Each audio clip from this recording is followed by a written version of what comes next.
What's good, superstars? Back with another VV video. You got Superstar Joe, and you got the Superstar fam. How's it going, fam? Shout out to King Ding for telling me I gotta be taking them on from all directions. All right, so we got them from all the directions. No one's getting me from the side. I had to make sure I was punching all the ways because you never know. You never know where a sneaky little superstar going to be coming at you, guys. If you are new here, do not forget. Become a superstar. Hit the subscribe button down below. Hit that bell notification so you know whenever we post, whenever we go live.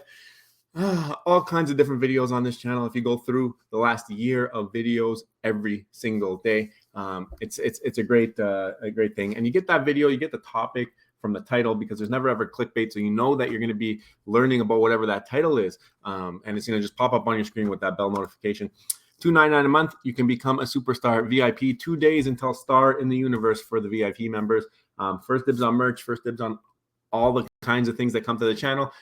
Advertising, post all our buys and sells, and all the other stuff. The star next to your name. I mean, there's going to be some people entering secret rare territory this year in 2023. So it's going to be crazy to start seeing those dark blue stars, and you're going to know that those are the OG superstars. So become an OG superstar and just make sure you hold on and see how far you can rank up because we're not going anywhere.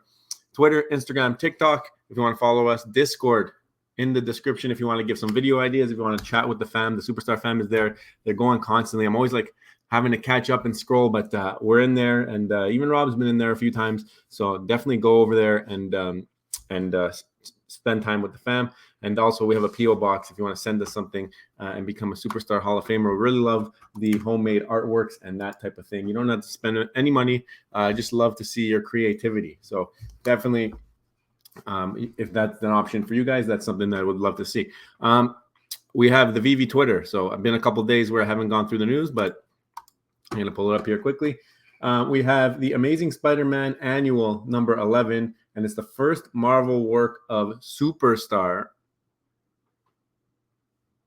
artist John Romita Jr. So he's a superstar, clearly has the juju, and it looks great. I mean, if you didn't know, I learned this today from VVOG. Go subscribe to VVOG. But the ultra rare and the rare, you can see they look very similar to the common and the uncommon, but they are a little bit different. Kind of reminds you of AF-15. That's because same artist that did the AF-15 exclusive cover works. So let's go on to the Medium article here quickly. You can see them here. You can see how really close they look, but the ultra rare is looking, I prefer that one actually in this case. Anyway, $6.99, 10,000 mints. Nothing too special there, and you're allowed 5 maximum per account. It said there. I love how they're starting to include that blind box purchase limit, so you know what you're getting into. Next, we also had the Women by VV had a Discord today on a Discord party. It's a little bit of a spaces, but on Discord. I put it out there just in case anybody wanted to jump on. When I saw it, I put it up so you guys can go take a look. The one of one they're talking about, it's coming tomorrow, I believe, and this one's really cool. It'd be nice to win a 101, but I know that is a little bit out of reach right now for most people. And then they did a closer look on the Infinity Stone that we are getting tomorrow on Monday. Are you guys going for it? You saw my video where I did the numbers of the current prices. Now they're even more. I think it's like $435 now for that secret rare Agamotto. I don't know if it's going to be worth it. We'll see. If there's 2,100, if there's even close to 2,000 editions, can it be worth it? Unless they bring utility with it, I don't know. I still am undecided. Especially if you have to burn everything and you can't even recuperate any of your purchases to get that glove. That's something that I don't know if I would be willing to do. But I mean, like I said, it's all speculation. We don't have any idea. Here is the Aether, the Medium article, 3,800. I think I assumed it would be around 3,000 because they were going down like half. But this one not too much less than the previous. So still, Eye of Agamotto Secret Rare is the most scarce at 2,110. But 30 gem price. I'm not going to do a price prediction video on this. 25 gems, let's call it. That's what all the other recent drops have been going for. It's just people that are collecting for the set at this point, I feel like. Or if you really, really like the collectible. And it's an ultra rare, so it's a set completer, I believe. It's an MCP thing too, right? So 25 gems is my prediction. Don't nail it to the cross because we don't know for sure what's going to happen. Omi De LeBron put this out a couple days ago, or actually yesterday. I'm glad they decided to add the editions in circulation for new users. Yeah, that's cool because people might not know the history of how this all gets started. So now you see total editions, you see burned editions, and then they subtract the two. It gives you editions in circulation, and remaining editions is basically what's left in the store. Maybe that's a better wording of it. And as he says here, I would reword remaining editions if it was me, and reorder this is still much more understandable than before. Yeah, I mean, remaining editions maybe should be closer to or above or near total editions. I don't know what you guys think, but I think it's still pretty cool that they have that new feature. This was something I put out today, and I received a lot of feedback. Like, look at that, it had almost 10,000 views. I didn't expect it to get that much eyeballs, but I guess it's a good thing. Basically, I said, if I have to delete and reinstall the app, change my password every time I open it to spend my money, it's not the best user experience. This bug is top priority, right, VEVE? Seems like it's happening to many, many people. Comment below if you're affected. Now, I put the words many, many people because VEVE put out a tweet, I don't know if it was yesterday or the day before, but they said that it was affecting a handful of people. And I wanted to make sure that that's why I kind of made this tweet, so we can get a reply list and VEVE could see it. Like, I tagged them, and then you'd see how many people actually are affected. And basically everybody on this list is just telling you why. Here's King Ding telling me how to do the punches today. If you were wondering, I actually do use the feedback, but people are saying it's starting to happen to them. And it's something that maybe it could be fixed by facial recognition. I'm not sure, but people don't even want a KYC. Are they going to want a facial? I guess if you have an iPhone, you already do it anyways. But Alex G's posting their initial, obviously I know about it. We knew that, but I just didn't like that it says handful of users. I think that it's more than that, and it should be treated as such, and should probably be top of priority because you're losing your income if people can't get on the app. So I think it is. I think just like payout, they wanted to get that back and they treated that as top priority. I think that this fix is definitely at the top of their list because you don't want to lose the few people that you have left here right now that are supporting you guys and are diehards that aren't going anywhere. If they can't get onto the app, do they even have a choice? So, I mean, you can get on the app, but you have to like uninstall it, reinstall it, or you have to change your password. It's hectic. I mean, these are the things that we're glad that maybe we're not in a bull market because we do not want to see people disappointed when they come to the app. But at the end of the day, I still think a little bit of an excuse to use that and not push some features because I think you got to push them or else you're never going to be perfect. Like, nothing's ever going to be perfect. Things are always changing in this landscape. Everything is changing overall. So I think you have to continue forward. And if you're not ready, you're not ready, but at least you're dealing with it. And let's try and make sure you can log into the app. How about that? I think that's not asking too much. But yeah, guys, you can just go through this thread and it's not a handful of people. I guess this is a boatload of people. Maybe you could have said, we've seen it happening to a boatload of people. And guys, it's not only when we speak about it. I know there's a lot of people saying, oh, when a content creator talks about it, that's when they'll do something. They mentioned it before. Maybe they didn't realize the extent of how many people were affected. And it's been affecting me for a few weeks now. I didn't say anything. I wanted to see if it would clear itself up. I saw the tweet. I'm like, okay, cool. But now it's just like it went from happening every couple days to now it's happening every single day, and sometimes more than once a day. So it's really annoying.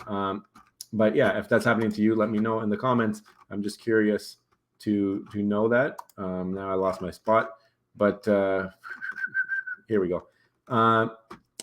The fifth incident. So if you didn't watch this is hilarious. You got to see it. Fro Ecomi did a great little clip here where he has Thanos snapping his fingers, and then like all the collectibles that nobody really wanted are disappearing in the video. I'll show you the first one here, and you guys can go watch the rest of it because there's some funny comments under there as well. Then also Sarah put out this tweet. Someone lost their NFTs on the OpenSea. Obviously, benefit of VEVE being a closed ecosystem is that it's a little bit harder for this type of stuff to happen. But apparently he's just looking to see if anybody recognizes the things that he owned. So if you guys do, you can always help out over there. I just retweeted this right before the stream. But Ed puts out this, usually he's putting out artwork, but today he put out a cool little thing here. And it's that if you've been to a Disney park, sometimes going for the line queue, so trying to get a line or like a fast pass, I guess it is, trying to get onto a ride, you have to go on your phone and like hit the button at the right time. So he's saying how that reminds him of a VEVE drop. And I think it's pretty funny that Disney has that type of thing going on in their own like other business related thing.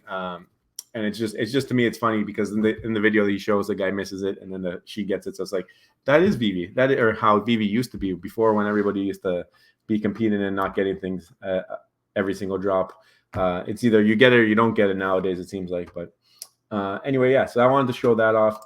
And the other thing, shout out to VEVE Arcade. I was listening to his stream. Actually, I was cleaning the snow outside. We got a boatload of snow over the last couple of days. So I was cleaning the snow and I saw I was listening and I heard this comment here about y'all comic folks on VEVE are hilarious. These comics fetch for a lot more money in the real world because those physical copies are rare. Only so many have survived, high grade especially. It's not just about the character, but combination of all three. This has nothing to do with NFT. All right. Arcade had a great take on it. I'm kind of in the same thinking as he is, but I want to explain myself a little bit differently. So the way I look at it is this. Real world collectibles, they're physical, they have deterioration, there's ways to grade them, there are ways to look at them, and it's not just based off of the numbers. I guess it is based off of the numbers, but then there's another layer. So it's number of collectibles, and then there's number of like amazing minted collectibles, and then there's for people who just want to get in a piece. It's like if something's really destroyed, you can get like a 1.5 of AF15 for, it's still really expensive. I think Sleepin might have that grade. But it's still like 5 digits, I think, and it's not cheap. So there are layers to physical collectibles. That's the word, the layers, right? But there are a number in existence right now. I think obviously MC1 is like really, really hard to find. I think there's a handful of those. That's a handful, VEVE. But I think there's a handful of those that are available for people to find. But obviously, over time, that's what happens. You get these issues. Digital, you're not going to get the deterioration, right? You're not going to get that secondary layer. But you have a starting place. You have the number of mints. So the way I look at it is, over time, digital is going to either exist or not exist. Like that's what we're looking at. So right now we're close to however many were created, and assuming that they're never created again, over time, lost passwords, people losing hope, losing faith. The more waves there are in this NFT space, like ups and downs, people getting beat up and losing their shirts and disappearing off the app.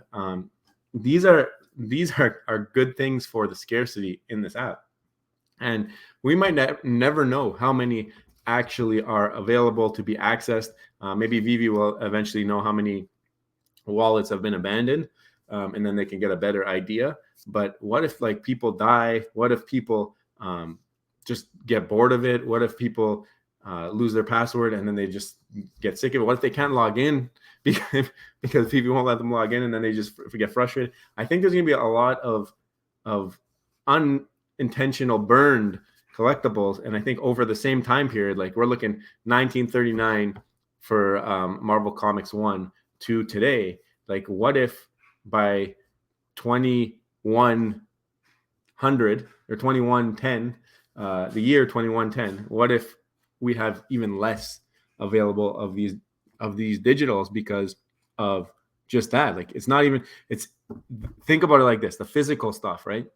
You die, people can find it in your storage locker. They can auction off a storage locker. Your relatives could get it and then sell it.